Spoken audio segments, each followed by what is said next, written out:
Olá! Salve, salve, senhoras e senhores! Sejam todos muito bem-vindos a mais essa super aula de biologia. Hoje nós vamos dar continuidade aos tecidos vegetais. Lembre que no vídeo passado nós tratamos dos tecidos embrionários e agora nós vamos falar dos tecidos adultos. Sabe a diferença entre eles? Então fica comigo que depois da vinheta vou te contar tudinho.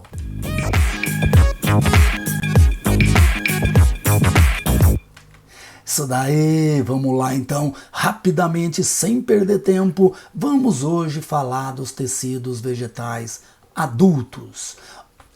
Como foi a nossa aula anterior, nós falamos dos tecidos vegetais meristemáticos, aqueles tecidos que eram responsáveis pelo crescimento vegetal, lembra? Meristema primário fazia o crescimento vertical, meristema secundário fazia o crescimento lateral, engrossava o vegetal. Né? E agora aquelas células que vão ficando pelo caminho, elas vão se especializando, elas vão se tornando adultas. Primeira coisa, elas perdem a capacidade de se dividir. Quando elas perdem a capacidade de se dividir, o que acontece? A parede celular da célula engrossa, os vacúolos crescem, tá? E o vegetal agora vai se especializar em quê? Ou ele faz o revestimento, ou ele faz o preenchimento, ou ele faz a condução, ou ele faz a sustentação. Veja, gente, se você comparar isso com os animais, tem alguma relação. Veja, nos animais, se você pensar em você, você tem um revestimento, não tem a sua pele? O vegetal também tem um revestimento. Você tem um preenchimento, lembra dos teus tecidos conjuntivos que fazem o preenchimento? Os vegetais também têm, os parênquimas. Né? Os vegetais também têm um sistema condutor. Veja, você também tem artérias e veias. Os vegetais têm xilema e floema. Os vegetais possuem um sistema de sustentação, que é colênquima e esclerênquima. Nós também temos músculos e ossos. Tá bom? A gigantesca diferença é que os vegetais não têm tecidos nervosos. Tá ok? Vamos em frente então, vamos conhecer um pouco desse negócio. Bom, aqui o que eu acabei de falar para você, que os tecidos adultos se formam quando as células dos meristemas sofrem o processo de diferenciação e não mais se dividem. E assim essas células assumem atividades específicas no vegetal, como preenchimento, revestimento, condução, sustentação e secreção. E agora nós vamos dar uma olhada assim num mapinha, num resumo, num esquema, para a gente observar todos os tecidos que nós precisamos estudar. Então nós temos, nos tecidos adultos ou permanentes, o tecido de revestimento ou proteção, e aqui nós temos então a epiderme, que é do tecido primário, do crescimento primário, ela é viva. O suber, que vai substituir a epiderme no crescimento secundário, é morto. O colênquima, que é de sustentação flexível, é vivo, enquanto o esclerênquima é morto. No tecido de condução, nós temos o xilema, que é morto, e o floema, que é vivo. Nossa, tem bastante tecido morto no vegetal, né? Tem sim. E os tecidos de preenchimento, ou parênquimas, que nós vamos ver o clorofiliano, o amilífero, o airífero e o aquífero. Tá preparado? Vamos lá então! Então veja, do tecido de revestimento eu tenho dois momentos. No crescimento primário eu vou ter a epiderme. Veja, olha o que está escrito aqui, epiderme, vivo e primário. Quando eu falar para você que é primário, opa, é no primeiro crescimento do vegetal, quando ele está crescendo na vertical. E a epiderme ela pode ter vários anexos, sabe, gente? Várias estruturas que estão na epiderme. Uma delas, que é bastante importante, eu trouxe aqui para você, que é o estomato. Não é estômago, é estomato. O estômato é essa estrutura aqui, ó, verdinha, que está nessa foto lateral, e é responsável pela respiração, pela transpiração, tá? E essa aberturinha também serve para fazer a respiração. Então, respiração, transpiração é muito importante para o vegetal, né? Por quê? Porque a partir disso ele acaba fazendo o controle da quantidade de água dentro do vegetal. Então, os estômatos são aberturas na epiderme, né, que possibilitam a penetração de gases para fazer a respiração, né, para fazer a transpiração. E não podemos esquecer que esses gases também, principalmente o gás carbônico, é utilizado na fotossíntese. Mas o estômato não é responsável pela fotossíntese. Tá? Então, beleza. E o suber vai substituir a epiderme no crescimento secundário. Olha, gente, isso aqui que é o suber, ó, você estava em dúvida ainda? Ó? Isso aqui é aquela casca marrom do vegetal. Tá? Então, o suber é de onde a gente tira aquelas rolhas que põe em vinho, sabe? É do suber. Então aqui nós temos nessa foto aqui, por exemplo, está escrito assim, ó, xilema secundário. O que isso significa? Que ele é do crescimento quando o vegetal está engrossando, do crescimento secundário. Tá? Não esqueça que o suber ele é morto por uma substância chamada suberina. E os tecidos de preenchimento? Bom, então primeiro nós revestimos, fizemos um sistema que nós chamamos de sistema dérmico. O sistema de revestimento ou é epiderme ou é suber. E agora nós temos o tecido de preenchimento. Ó, veja lá, P de preenchimento, P de parênquima. Os parênquimas fazem o preenchimento, ó. PP fazem o preenchimento. Então, nós vamos ter um parênquima, que é um parênquima clássico, né, que faz o preenchimento em todos os espaços vazios do vegetal. Tá? E todos esses parênquimas, principalmente de preenchimento, ele ocorre na raiz, no caule, na folha, no fruto e na semente. Tá? Então nós temos o preenchimento, o clorofiliano, o de reserva ou armazenamento, o aquífero e o aerífero. Não vou conseguir guardar isso. Vai, quer ver? Acompanha. Então, vamos lá. O primeiro parênquima que nós temos, gente, é o parênquima clorofiliano. Esse parênquima, o nome já diz, ó, clorofiliano, é porque ele deve ter o quê? Clorofila. Quem tem clorofila está onde? Na folha. Olha o corte da folha aqui, né? E esse parênquima clorofiliano, então, ele é responsável pela fotossíntese. Mas, quando a gente observa a folha, nós percebemos aqui o seguinte, olha no corte da folha, nós temos a primeira camadinha de célula aqui em cima, que nós chamamos de epiderme. Lembra? Que a epiderme é um tecido primário, é viva, né? E aqui embaixo também nós temos a epiderme. Olha o estômato aqui que nós acabamos de falar, né? E o meio da folha, tá vendo aqui? Ó, o meio da folha nós chamamos de mesófilo foliar. Meso, meio, foliar da folha. O mesófilo foliar, o meio da folha, ele é feito por dois tipos de parênquimas que são uma divisão do parênquima clorofiliano. São eles o parênquima palissádico, tá vendo aqui essas células todas retangulares aqui em pezinho, parecendo uma cerca, parecendo uma paliçada? Por isso, uma parênquima palissádico. No parênquima palissádico, o que nós vamos ter? No parênquima palissádico, nós vamos ter os cloroplastos. Cloroplasto é para fazer a fotossíntese. Tá? Então, o parênquima palissádico é responsável pela fotossíntese. E embaixo nós vamos ter células mais arredondadas, com espaços entre si, que nós chamamos de parênquima lacunoso, porque tem muito espaço entre as células. E a função do parênquima lacunoso é permitir a dispersão dos gases dentro da folha. Esses gases entram por onde? Entram pelo estômato. Tá legal? Então, parênquima palissádico e parênquima lacunoso. Bora! Aqui então, gente, nós temos o tipo de mesófilo. Lembra? Meso, meio, filo, folha. Mas por que tipo de mesófilo? Porque, veja, nós temos dois grandes grupos de vegetais, lembra? Nas angiospermas. As monocotiledôneas e as dicotiledôneas ou eudicotiledôneas. Elas possuem folhas diferentes. Lembra? Nas monocotiledôneas, as folhas são paralelas. As nervuras nas folhas são paralelas. Lembra do milho, da cana-de-açúcar, do trigo, do arroz? E nas eudicotiledôneas, as folhas são ramificadas, mais na forma de pena. E quando você observa a folha de uma dicotiledônea, você percebe que em cima dela o verde é mais forte do que embaixo dela, né?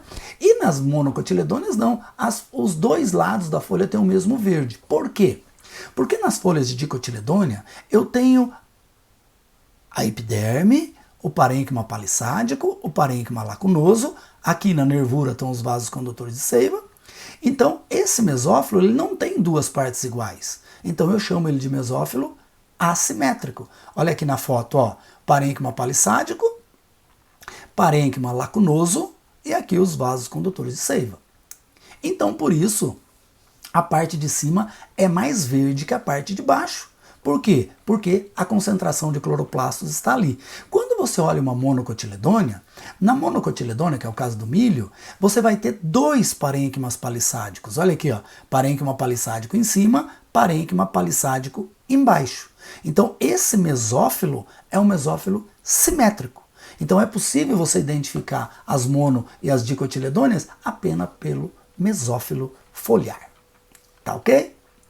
Bora! Então nós estávamos falando do parênquima, né? Lá nós falamos do clorofiliano. E agora nós vamos falar do parênquima amilífero ou parênquima de reserva. Esse parênquima, ele armazena amido. Aqui nessa imagem, ó, esférica aqui, oval, você tem então as células da batatinha, da mandioca, da cenoura. Essas células, elas armazenam amido. Esses roxinhos que estão aparecendo aqui na célula é que foi pingado ali uma gotinha de iodo e o iodo deixa o amido da célula roxo, tá? Então nós encontramos esse parênquima onde? Nós encontramos basicamente em caules tubérculos e em raiz tuberosas. Caule tubérculo é a batatinha inglesa. Lembra, gente, a batata que você frita lá, ela não é raiz, ela é caule, tá? É a batata inglesa, então toda aquela massa que tem dentro da batata é amido. E o amido é o quê? O amido é reserva de glicose. Então aquilo ali tudo vai virar açúcar dentro do teu organismo. E também é o caso da mandioca e da batata doce, só que a mandioca e a batata doce são raízes. Tá? Não pode confundir. O caule é o único que tem aqui, é a batata inglesa. Tá? Cenoura e tal, é tudo raiz. Bora então. Agora aqui nós temos o parênquima aquífero.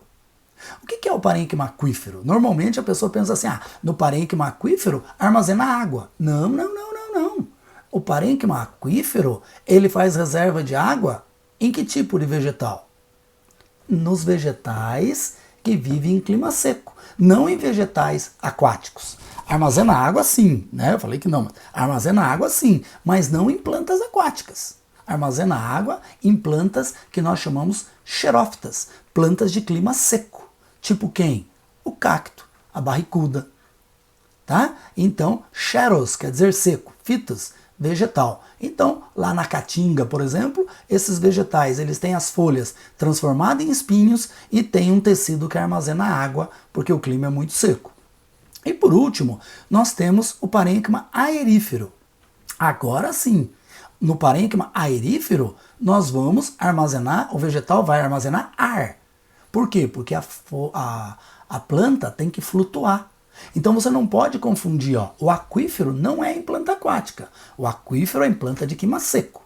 E o aerífero não é em planta aérea, né? Vai sair voando, não é nada disso. É em planta aquática para que ela possa flutuar, que é o caso da Vitória régia. Então nós temos aí os parênquimas, que são tecidos vegetais de preenchimento que possuem funções específicas dentro do vegetal. E agora nós já revestimos com o sistema dérmico, agora nós preenchemos com o sistema de preenchimento, que são os parênquimas, agora nós vamos sustentar. Porque pensa, se você não tivesse ossos e músculos, como que seria? É a mesma coisa do vegetal, como que uma árvore ia se manter em pé se ela não tivesse tecido de sustentação? Então aqui nós temos dois grupos de tecido de sustentação, o colênquima e o esclerênquima. Lembra sempre que a palavra esclero significa velho, né? Morto. Então, no colênquima, você tem células vivas sempre. No esclerênquima, você tem células mortas. Normalmente, quem matou? Ele morreu, mas quem matou? Aqui, gente, é a lignina. No suber era a suberina. Aqui é a lignina. Tá? Então, o colênquima é vivo, o esclerênquima é morto. Se a gente fizesse uma comparação com os animais, o colênquima seria o músculo e o esclerênquima seria os ossos. Apesar que os nossos ossos não são mortos. Nossos ossos são bem vivos. Tá? Células com espessamento da parede primária e células com espessamento da parede secundária. No colênquima, ausência de lignina, olha lá, ausência de lignina, e no esclerênquima, a presença de lignina. Tá? Então a gente tem que sempre perceber que se esse tecido amorto ele tem muita lignina, a lignina é uma substância muito dura, então esse tecido ele vai fazer o quê? Ele vai fazer a sustentação, deixar o vegetal bem duro. Tá? O colênquima tem um espessamento irregular da parede, com celulose nos ângulos, e o esclerênquima não, tem um espessamento regular da parede, e inclusive esse espessamento é feito por lignina, e a lignina acaba matando essas células. O colênquima, suas células podem alongar-se na maturidade, enquanto no esclerênquima elas não podem se alongar porque elas estão mortas. Então, pensa assim, tudo que for flexível no vegetal, por exemplo, o pecíolo, que é aquele cabinho da folha, quando venta, a folha se movimenta para lá e para cá e não cai. Aquilo lá no pecíolo você tem muito colênquima. Nas flores, também colênquima. Nos caules jovens, você pega o vegetal e entorta ele assim, aquilo é colênquima. Agora, quando você pega e está muito rígido ali no caule, aquilo é esclerênquima. Tá? E nós podemos ter fibras do esclerênquima que vão amarrar os vasos condutores de seiva para dar sustentação. A gente encontra, gente, até esclerênquima, por exemplo, na pera. Sabe quando você come pera e tem aquelas areinha dentro da pera? Aquilo são células, né? Os esclerídeos são células de esclerênquima que estão ali para dar sustentação ao vegetal. Pensa no caroço do pêssego, né? Na semente do pêssego. Você já tentou morder aquilo? Aquilo é basicamente lignina para proteger a semente que está lá dentro. Então, colênquima flexível e vivo, esclerênquima rígido e morto. E agora, o que nós vamos fazer? Agora nós vamos falar então do sistema de condução. Já falamos do revestimento, já falamos do preenchimento, já falamos da sustentação e agora vamos falar dos tecidos condutores. Nós temos basicamente dois tipos de tecidos condutores, o xilema e o floema. Tá? O xilema e o floema são tecidos vegetais responsáveis pela formação dos vasos condutores de seiva, através da raiz e do caule. E quando a gente fala em vasos condutores de seiva, normalmente no xilema nós chamamos esses vasos de lenho, lembra da lenha, né? O lenho, e no floema nós chamamos de liber. Então, vamos começar com o lenho. O lenho, ele conduz seiva bruta. O que é a seiva bruta? Água e sais minerais, vem do solo. Ele também é morto, gente. Essas células do xilema também são mortas. A gente chama a substância que mata ela de lenina. Né? A lenina é uma substância ali parecida com a lignina, então, que mata as células do xilema. O xilema é sempre mais interno ao câmbio, lembra? O câmbio ele produz xilema para dentro e floema para fora. Tá? Então, o xilema é sempre mais interno. E nós temos, basicamente, dois modelos aqui de vasos do lenho. Os traqueídeos, que são esses daqui, ó, e os elementos de vaso. São modelitos aí diferentes para a condução de seiva. Ok? E agora chegamos no floema ou no liber. O liber, ele é o floema. Ele conduz seiva elaborada. A seiva elaborada é formada por água e açúcares. Esses açúcares são formados na fotossíntese, lá na folha. Tá? O floema é sempre mais externo e ele é vivo. Ele é diferente do xilema. O xilema, como ele morre, então o que acontece? Ele forma grandes tubos. Ó, esse que você está vendo aqui, esse é o xilema. Tá vendo? Ó? Esses tubos aqui é o xilema. Esses mais finos aqui é o floema. O floema é vivo. E as suas células são chamadas de células crivadas. Por quê? Porque a parede, a membrana das células, que comunicam uma com a outra, ela é toda perfurada por poros.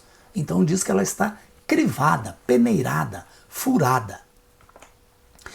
E aqui então um resumão sobre isso. Veja, a raiz então está no solo e a zona de absorção da raiz absorve água e sais minerais.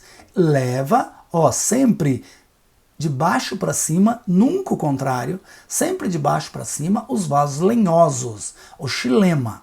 Chega lá na folha, acontece a fotossíntese, a água se mistura com o açúcar e desce quem? O floema. E vai distribuir água e açúcar para alimentar todo o vegetal.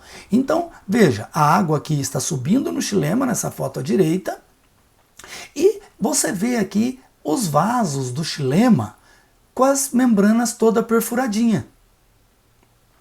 E é uma coisa que você sempre tem dúvida, é o seguinte, como que pode os vasos liberianos do floema serem vivos e transportar água?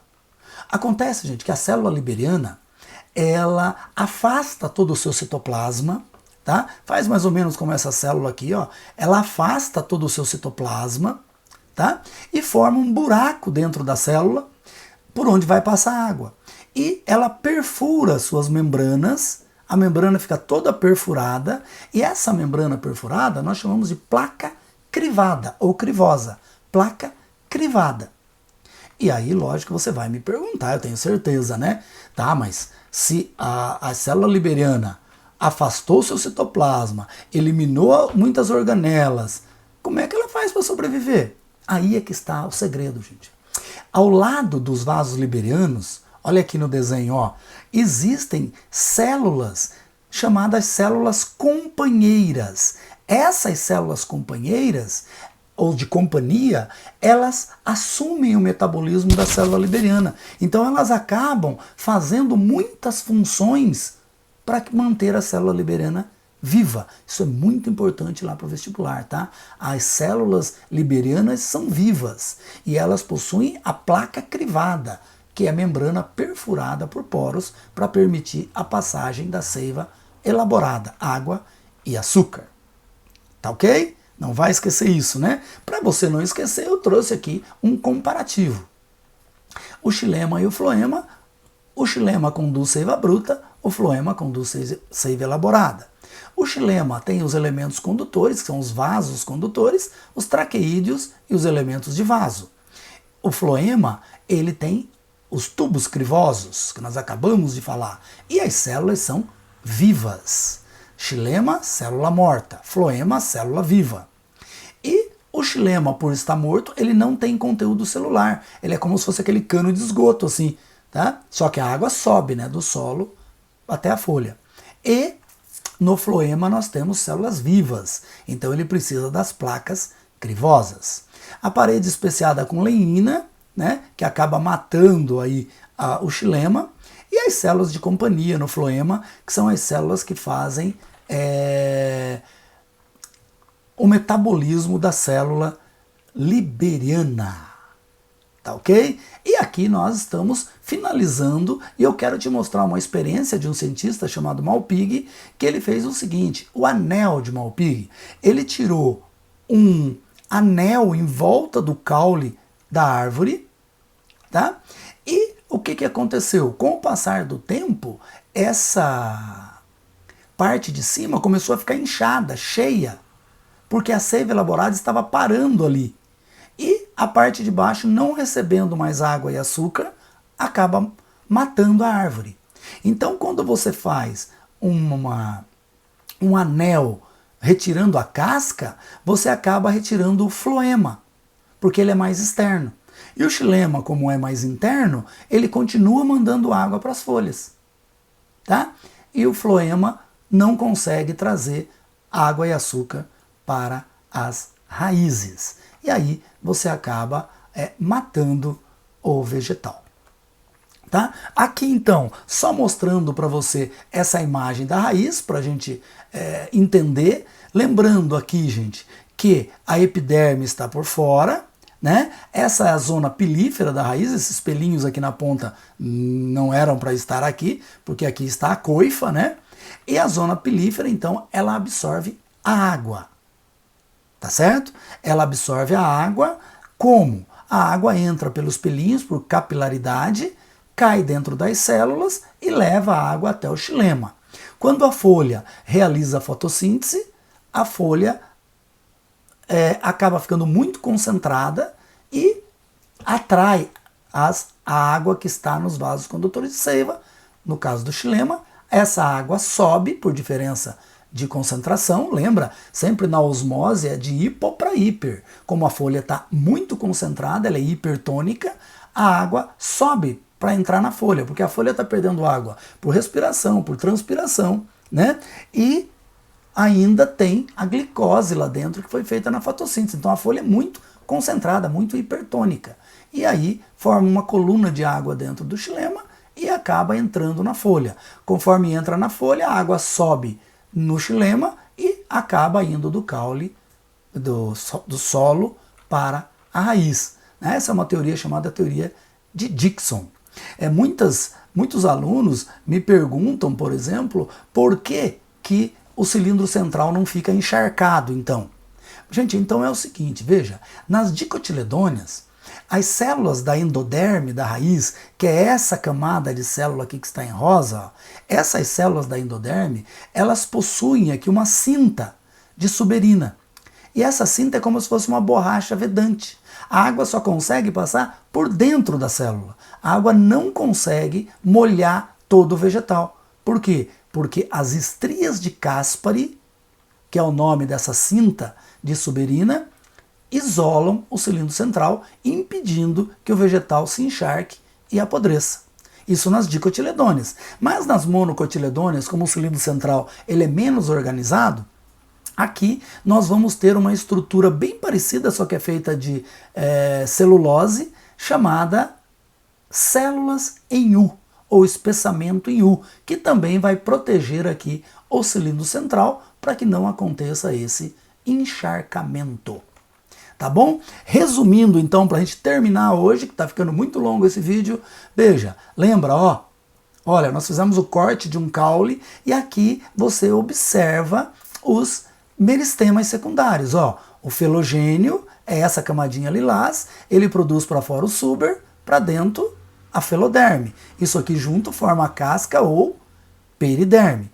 Enquanto o câmbio origina para fora o floema, que vai formar os vasos liberianos, e para dentro o xilema, que vai formar o lenho. Como o xilema acaba morrendo, ao passar do tempo, o vegetal vai engrossando e essa parte central do vegetal fica morta.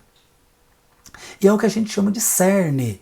Você já ouviu falar? É duro como um cerne? É isso aqui, então, ele é lignificado. Beleza, gente? Então, chegamos ao fim do nosso vídeo. Espero que você tenha gostado. Dúvidas, pode deixar nos comentários que eu tô aqui para te ajudar. Tá ok? Aproveita, vai lá, dá um like, se inscreve no canal. Eu vou, mas eu volto em breve. Tchau, pessoal. Até a próxima.